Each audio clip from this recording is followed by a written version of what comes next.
नमस्कार, मैं हूं श्वेता सिंह। कहते हैं कि कोई भी व्यक्ति किसी पर भी विश्वास कर सकता है, लेकिन जब पैसों की बात आती है तो आप हर किसी पर विश्वास नहीं करते।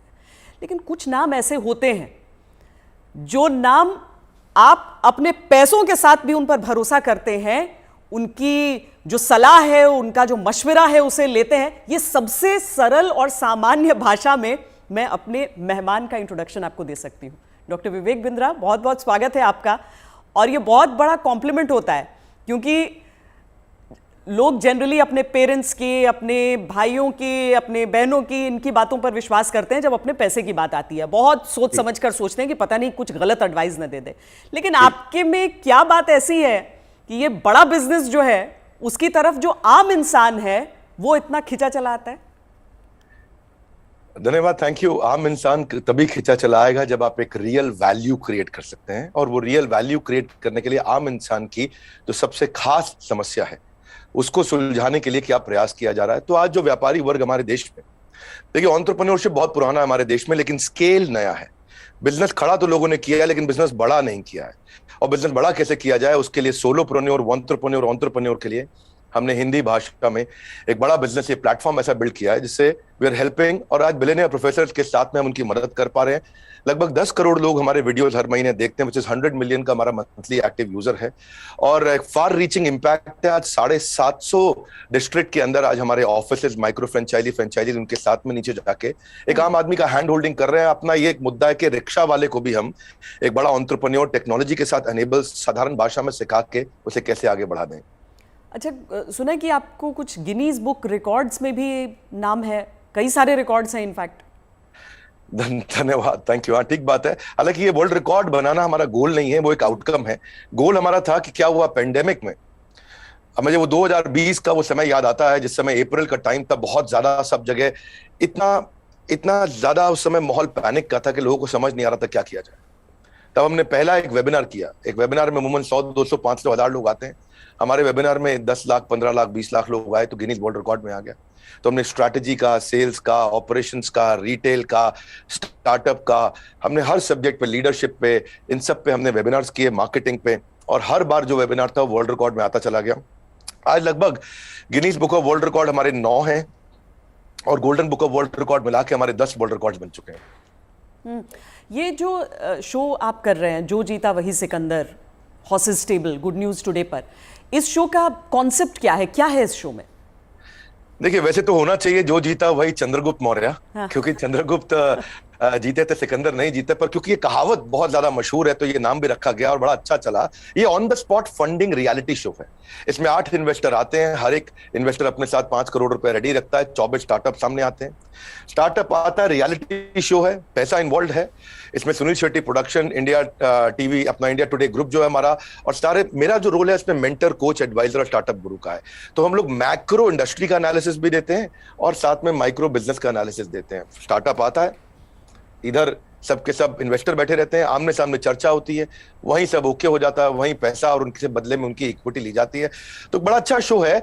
पैसा लेने के लिए देखिए कई तरीके हैं। सेल्फ फंड आदमी कर सकता है, दोस्त से ले सकता है, परिवार से ले सकता है, लेकिन जो एंजल इन्वेस्टमेंट है, वो एंजल इन्वेस्टमेंट वो आपसे छोटी सी एक ओनरशिप, हिस्सेदारी कंपनी में ले लेता है। जो एंजल आता है एंजल की तरह काम करता है। बहुत सारे एंजल इन्वेस्टमेंट के लिए बड़े अच्छे सारे प्लेटफॉर्म्स हैं, startup grind, Indian angel network, venture catalyst, Chennai angel, lead angel, Sequoia, Nexus, Kalaari, Mumbai angel, बहुत हैं। लेकिन तब भी बावजूद उसके केवल 2% लोगों को पैसा मिल पा रहा है। 98% लोग फेल हो जाते थे। तो उसी के लिए हम लोगों ने मिलकर ये शुरू किया हॉर्सेस टेबल, जहां पे हम और लोगों को पैसा दे सके, उनकी मदद कर सके। अगर उनके आइडिया में दम है तो उनकी ग्रोथ में हिस्सेदारी देने के लिए हमारे इन्वेस्टर साथ में आते हैं, और मैं उसको वहां पे आके मॉडरेट करता हूं, मैं अपनी एडवाइस देता हूं, जिसके बेसिस पे आगे हम लोग उसको आगे बढ़ा पाते हैं। मतलब इसमें कोई भी आ सकता है, कोई भी जो जिसके पास कोई आइडिया हो कि किस तरीके से आगे कोई बिजनेस हो सकता है। ज़रूरी नहीं है कि कोई बड़े बड़े ग्रुप्स हों, बिजनेस हाउसेज हों। ये मकसद क्या है इसका, आइडिया कहाँ से आया?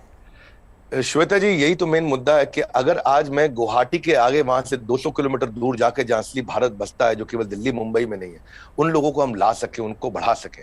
देखिए, आइडिया यहां से आया कि एक एडम स्मिथ नाम के जेंटलमैन रहे, उन्होंने मैक्रो इकोनॉमिक्स में किताब लिखी है।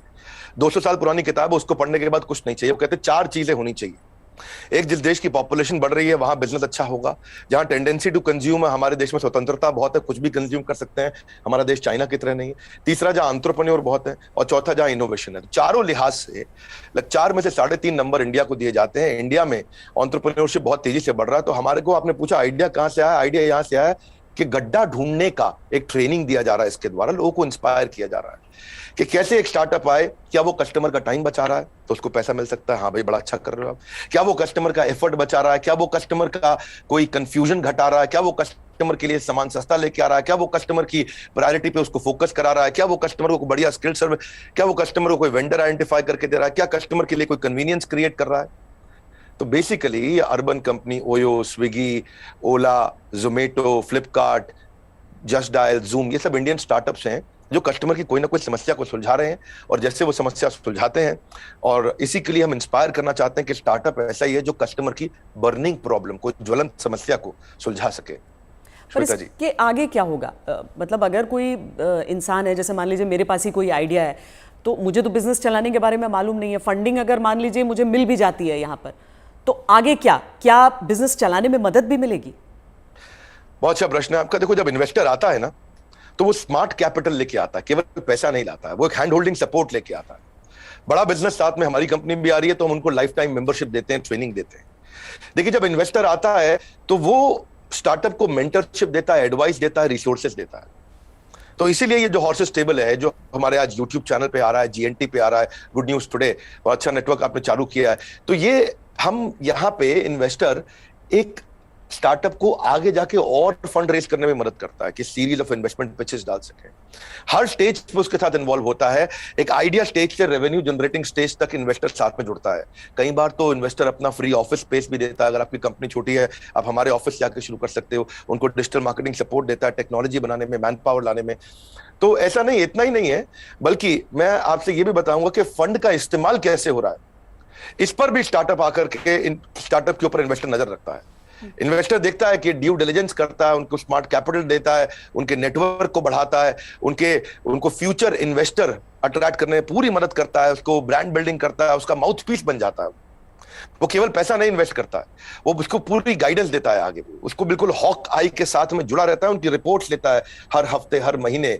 ऐसा नहीं कि जैसे लिस्टेड कंपनी तो क्वार्टरली रिपोर्टिंग करते हैं, इनसे तो हर महीने रिपोर्ट किया। तो स्टार्टअप पे कड़ी नजर भी रहती है कि वो पैसा कैसे इस्तेमाल कर रहा है, और उसको हैंड होल्डिंग करके सपोर्ट करके ग्रोथ के लिए भी मदद की जाती है। इसीलिए इसी लिहाज से हॉर्सेस टेबल एक रेवोल्यूशनरी कॉन्सेप्ट है जो आज जीएनटी के साथ बड़ा बिजनेस मिलकर के लेके आया है। ये बड़ी अच्छी चीज़ है, क्योंकि थोड़ा तो मार्गदर्शन भी चाहिए सबको, लेकिन नज़र भी रखनी ज़रूरी है। लेकिन एक थ्योरी ये भी है डॉक्टर विवेक बिंद्रा कि स्टार्टअप्स का बबल एक क्रिएट हुआ था, और वो जो बुलबुला है वो अब धीरे धीरे फूट रहा है। आपकी क्या सोच है इस पर? नहीं, मैं ऐसा बिल्कुल नहीं मानता। ये कोई बुलबुला नहीं, ये रियल सब्सटेंस है। अगर ये बबल है तो हमें मानना होगा कि 700 मिलियन इंटरनेट यूजर भी इंडिया में बबल है। इंटरनेट यूज करना बंद कर देंगे क्या लोग? आज UPI card payments, net banking, transaction, ये सब बंद हो जाएगा। अक्टूबर में ही साल $100 बिलियन की ट्रांजैक्शन यूपीआई पे इंडिया में हुई है। ये स्टार्टअप का नतीजा है। रेवोल्यूशनाइज किया है डिजिटल ट्रांजैक्शंस को, ये स्टार्टअप का नतीजा है। बहुत सक्सेसफुल स्टार्टअप्स आ रहे हैं। 42 नए यूनिकॉर्न 1 साल में आए हैं। आप समझिए, जितने यूनिकॉर्न 10 साल में बने, यूनिकॉर्न का मतलब 7,500 करोड़ की कंपनी, जितने स्टार्टअप 10 साल में बने, उतने ही स्टार्टअप पिछले 1 साल में भी बन गए। तो ये बबल नहीं है।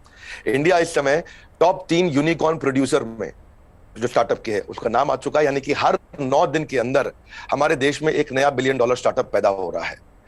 स्टार्टअप जो है ना, ये आप 2011 में 9.5 साल लगा करते थे, और उसके बाद ये समय कम होता चला गया। 2012 से जो स्टार्टअप आया वो 4.5 साल में $1 बिलियन हो गए। आप ये समझिए कि ट्रैवल एजेंसी जो होती थी वो Goibibo, Thomas Cook, MakeMyTrip में आ गई। सरकारी नौकरी घट रही है, स्टार्टअप बढ़ रहे हैं। पेपर अब डिजिटल हो गया है, किताबें किंडल में मूव कर गई हैं, बिजली अब सोलर होती जा रही है, रिटेलर अब अमेजॉन, फ्लिपकार्ट और रिलायंस पे मूव कर गया है, गाड़ियां ड्राइवरलेस हो रही हैं, ब्लॉकबस्टर सीडी को खत्म करके यूट्यूब, अमेजॉन प्राइम, नेटफ्लिक्स आ गया है, सेल फोन के बिल अब घट रहे हैं, इंटरनेट के बिल बढ़ रहे हैं, गाड़ियों की सेल घट रही है, ओला उबर बढ़ रहा है, रेस्टोरेंट शटडाउन हो रहे हैं, ऑनलाइन फूड डिलीवरी बढ़ रहा है। आज बच्चों को जो है ऑनलाइन स्टडीज उनकी बढ़ गई है, प्राइवेट कोचिंग घटती जा रही है। इसका मतलब क्या है, जो स्टार्टअप है ना वो एक रेवोल्यूशन है। पहले कबूतर चिट्ठी लेके जाता था, आज व्हाट्सएप चिट्ठी लेके जा रहा है। इसके बीच में बहुत लंबी जर्नी थी, और सिलिकॉन वैली में कम से कम 15 स्टार्टअप ऐसे बैठे हैं जो व्हाट्सएप के खात्मे की तैयारी कर रहे हैं। और नेक्स्ट जो रेवोल्यूशन आएगा, नेक्स्ट सिलिकॉन वैली आने वाले समय में बेंगलुरु से शुरू होकर के भारत से ही आगे निकलेगा। वाह, क्या बात। लेकिन कई स्टार्टअप्स फेल भी तो होते हैं, कई स्टार्टअप्स फेल हो जाते हैं, इसकी वजह क्या रहती है? श्वेता देवी, ऐसा स्टार्टअप फेल होने के मेन 8-10 बड़े कारण होते हैं। पहला तो कोई डिफरेंशिएशन ना हो, आप वही कर रहे हो जो बाजार में सब कर रहे हैं। दूसरा, फोकस की कमी हो, सारी चीजें करने में लगे हैं, फोकस नहीं है। तीसरा, उनकी एग्जीक्यूशन की स्पीड कमी है। चौथा, अगर बिजनेस अच्छा ले भी आए तो रेकरिंग रेवेन्यू नहीं है, वो कस्टमर के साथ माल दो पैसा लो रिश्ता खत्म। रेकरिंग रेवेन्यू यानी कि बार बार उसके साथ ट्रांजैक्शन होना चाहिए। पांचवा, कि वो अपनी टीम अच्छी नहीं बना पाते, दे हायर पुअरली, और एक कमजोर टीम लेके आते, एक कैटेगरी टीम नहीं बिल्ड करते। वो कुछ ऐसा बना बैठते हैं, गलती से एक और गलती एक करते हैं कि वो जो मेरे को अच्छा लग रहा पर कस्टमर को उसकी जरूरत नहीं, यानी कि कस्टमर अनफ्रेंडली प्रोडक्ट बना देते हैं, कस्टमर का फीडबैक नहीं लेके आ पाते हैं।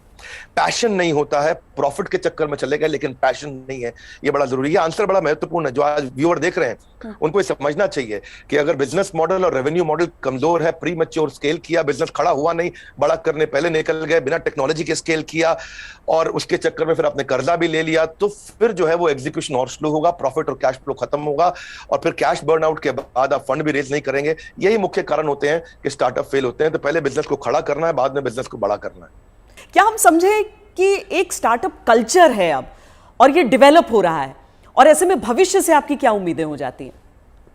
देखिए, स्टार्टअप का कल्चर अब डेवलप हो रहा है इंडिया में।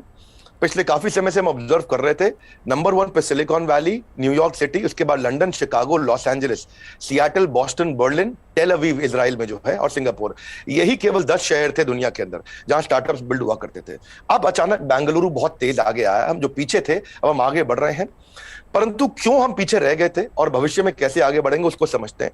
हम पीछे इसलिए रह गए क्योंकि हमारा इंडियन एजुकेशन सिस्टम बहुत कमजोर था। इंसान को रोटी कपड़ा मकान के अलावा सबसे ज्यादा जरूरी है शिक्षा, और यहाँ पे ग्रेजुएट इतने प्रोड्यूस हो रहे हैं जितने कंज्यूम नहीं हो रहे थे। Real time corporate campus experience नहीं है, पढ़ाई पुरानी है, स्टैग्नेंट सिलेबस है, कन्वेंशनल थियोरेटिकल क्लासरूम अप्रोच थी। इस चक्कर में अंडर एम्प्लॉयमेंट जो है वो अनएम्प्लॉयमेंट से ज्यादा बड़ी समस्या है। आज राजनेता लोग सबके सब हमारे यहाँ पॉलिटिक्स में अनएम्प्लॉयमेंट की बात करते हैं, लेकिन अंडर एम्प्लॉयमेंट कितनी बड़ी बात है कि अब ग्रेजुएट पोस्ट ग्रेजुएट को 14,000 रुपए की तनख्वाह मिलती है, पीएचडी होल्डर को आज अगर 20,000 की तनख्वाह मिल रही है तो कितना बुरा हाल है। लो इंडस्ट्री डिमांड है, इनकॉम्पिटेंट फैकल्टी है, जो कॉलेज में पढ़ा रहा है उसको पढ़ाना नहीं आ रहा, कॉलेज में प्रोफेसर वो बन रहा है जिसको कोई नौकरी नहीं मिल रही है। तो स्टूडेंट की एस्पिरेशन बहुत थी, प्रिपरेशन यहाँ थी, प्रिपरेशन है नहीं, एस्पिरेशन बहुत ज्यादा है। उस चक्कर में हमने हार्वर्ड के प्रिंसिपल्स को इंडिया में अडॉप्ट किया कि 80% case study, 10% project, 5% lecture, 5% learning, ये है 100% का पूरा मॉडल। और आप जो है ये जो आपका बेसिकली प्रश्न है कि कल्चर डेवलप हो रहा है, हाँ अब ये कल्चर डेवलप हो रहा है। ओरिजिनल क्वेश्चन आपका यही है कि कल्चर ऑफ इनोवेशन आ रहा है, और इससे ना इकोनॉमिक एक्टिविटीज, मनी सर्कुलेशन अपने आप इंप्रूव होता है, और इससे देश में फर्क आ रहा है। मेरा कंक्लूजन यही है कि लोगों के पास आइडियाज हैं, कैपेबिलिटी है। हमने जो ये शुरू किया है हॉर्सेस टेबल, जो जीता वही सिकंदर, ये एक ऐसा रेवोल्यूशनरी कॉन्सेप्ट है जिससे एक आम आदमी को भी ना मन में ये फीलिंग आ गया है यार आइडिया देने पे पैसा मिल सकता है तो मुझे भी कुछ करना चाहिए। केवल आइडिया देने पे पैसा मिल रहा है, भैया तो कमाल हो गया है, मैं भी आता हूं, मैं भी आगे बढ़ता हूं। बड़ा उत्साह इस समय बढ़ रहा है देश का। हमारे यूट्यूब चैनल पे हमको बहुत फीडबैक्स मिल रहे हैं, जीएनटी पे मैंने देखा बहुत से फीडबैक्स मिल रहे हैं, लोग बहुत पसंद कर रहे हैं, शेयर रेट बढ़ गया, वीडियो कंजम्पशन रेट बढ़ गया। नहीं, आप बहुत सही बात कह रहे हैं, क्योंकि 12वीं कक्षा की इकोनॉमिक्स जब हम पढ़ते हैं तो उसमें अनएम्प्लॉयमेंट में तो कई चैप्टर्स हो जाते हैं, अंडर एम्प्लॉयमेंट सिर्फ एक सबहेड के तौर पर नजर आता है। लेकिन बहुत बड़ी समस्या है, देश में टैलेंट की कमी नहीं है, टैलेंट पूल है हमारे सामने। लेकिन कोई ऐसा रोड मैप आपको नजर आता है कि जो प्रतिभा है युवाओं की उसके हिसाब से उन्हें मौके मिल सके? रोड मैप एक ही है कि आज बच्चों को लैक ऑफ क्लैरिटी है, उनको प्रोफेशनल करियर सब्जेक्ट कोर्स इसके बारे में जानकारी नहीं है। तो रोड मैप केवल एक ही है कि उसको कंटिन्यूअस लर्निंग का मतलब है कंटिन्यूअस अर्निंग। उसको अपने साथ एक डिसिप्लिन बिल्ड करके अपने साथ मूक यानी कि मैसिव ओपन ऑनलाइन कोर्सेज दुनिया भर में आ गए, लगातार सीखने से खाली दिमाग खुले दिमाग में परिवर्तित हो जाएगा। अब जो anyone who keeps on learning he will stay young forever, ये हेनरी फोर्ड ने बोला है। बड़ा बिजनेस भी इसीलिए आया, दुनिया भर में कॉर्पोरेट ट्रेनिंग हो रही थी, स्किल डेवलपमेंट हो रहा था, K-12 की बात हो रही थी, टेस्ट प्रिपरेशन हो रहे थे, बायजूस, वेदांतु सब आ गए, लेकिन एक आम आदमी के लिए, व्यापारियों के लिए सिखाने के लिए कुछ नहीं था। तो रोड मैप ये है कि आपको आज लर्निंग पे फोकस करना चाहिए। हमने भी उस गैप को समझा, हमने देखा कि कस्टमर के पास आज टाइम नहीं है, क्वालिटी टीचर नहीं है, हिंदी भाषा के अंदर कंटेंट नहीं है, मिनिमम एजुकेशन रिक्वायरमेंट पूरी नहीं कर पाते, आज MBA कॉलेजेस तो बहुत महंगे हैं, MSME के मेंटर नहीं है। तो मैंने उसके लिए हमने बड़ा बिजनेस चालू किया कि लोग आकर के सीखे वहां। क्या मॉडल है? Any time, anywhere, any device. कोई मिनिमम एजुकेशन नहीं चाहिए। वीडियो, वॉइस, वर्नाक्युलर, आपका टाइम हम सेव करेंगे ताकि आप सक्सेस मिले आपको। इजी टू यूज कर दिया है। सारे business planning tool, framework, agreement, उनको डॉक्यूमेंट, स्ट्रैटेजी शीट, हर एक चीज बना के हैंड होल्डिंग के साथ, कोई भी सब्जेक्ट में फंसे वो, strategy, sales, HR, finance, customer service, funding, operations, technology, marketing, admin, legal, production, इस सब में उसको मदद करते हैं ताकि वो आकर के सीखे। तो बेसिकली रोड मैप ये है कि आदमी को सीखना चाहिए।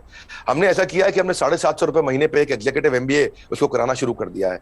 1500 रुपए महीने पे हमने एक अडल्ट को एमबीए कराना शुरू कर दिया है। सिखा कौन रहा है मेरे साथ? मेरे प्रोफेसर एक कैटेगरी है।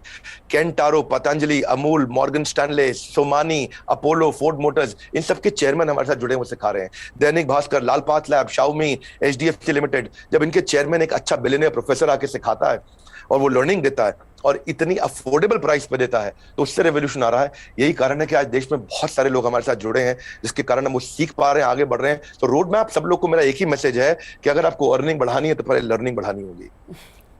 क्योंकि अमूमन ऐसा होता है कि कुछ बड़े बिजनेस हाउसेस, हम सब टाटा बिरला को देखते हुए बड़े हुए, लेकिन वो मोनोपोली है इतना भी समझ में आया। कुछ कठिन शब्द लोग सीखते गए, लेकिन इतना भी साथ में सीखा कि सारा कंट्रोल इन्हीं के हाथों में रहेगा। लेकिन क्या ये स्टार्टअप कल्चर जो है वो बिजनेस डाइवर्सिफिकेशन में मदद कर सकता है? श्वेता देवी, अब जमाना बदल गया है। पहले $1 बिलियन कंपनी बनाने में जो 50 साल लगते थे, 5 साल में बन जाती है। जो हमारे यहाँ टॉप रैंकर सबसे बड़े अरबपति 1950 में थे, उनमें से अब कोई दिखाई नहीं पड़ता है टॉप अरबपति की लिस्ट में हमारे देश में। अचानक जमाना बदल गया है। इनफैक्ट सन 2000 तक भी नौकरी.com, मेक माई ट्रिप, इनको 14 साल लगे $1 बिलियन कंपनी बनने में। पर आप उसके बाद देखिए, फ्लिपकार्ट, पॉलिसी बाजार, जोमेटो आया तो इनको 14 साल नहीं लगे, ये 8.5 साल में $1 बिलियन हो गए। पर उसके बाद में देखिए, नाइका, ओयो, उड़ान और ओला इलेक्ट्रिक आया, ये 2 साल 3 साल में $1 बिलियन कंपनीज हो गए। तो अब जो है वो कॉर्पोरेट्स की बपौती नहीं रह गया है बिजनेस। अब पहले हुआ करता था कि बड़ी मछली छोटी मछली को खा जाया करती थी, आज बहुत सारी छोटी मछली मिलकर बड़ी मछली को खा जाती हैं, और उसी रेवोल्यूशन में हम कंट्रीब्यूट कर रहे हैं साथ में। डॉक्टर बिंद्रा, बहुत मज़ा आया आपसे बात करके। और एक चीज़ मैं कहूँगी कि आमतौर पर क्या है कि ये बिजनेस के कॉन्सेप्ट्स जो हैं उसमें अंग्रेजी का इतना इस्तेमाल होता है कि आम लोग कनेक्ट नहीं कर पाते हैं। आंकड़ों का इतना इस्तेमाल होता है कि लगता है कि यार ये तो हमारे बूते की बात नहीं है। आप इतने सिंपल तरीके से समझाते हैं, मुझे लगता है इसीलिए ऐसी चीज़ों पर भी लोग आपकी बात को समझते हैं, आपकी बात को मानते हैं। और ये जो जी, हर एंकर के साथ भी उतना अच्छा नहीं लगता जितना श्वेता देवी आपका इम्पैक्ट है और आज तक का इम्पैक्ट है। मैं तो मतलब मानता हूं उस बात को कि आज तक जितना न्यूट्रल और जितना अच्छा चैनल रहा है, और खास तौर से जो आपने इन्फ्लुएंस क्रिएट किया, तो आपको बहुत बहुत बधाई। धन्यवाद, आपने इतना समय लगाया आज लोगों को इन महत्वपूर्ण पहलुओं पर हम चर्चा कर सके। Thank you so much. Thank you so much. धन्यवाद श्वेता देवी, थैंक यू।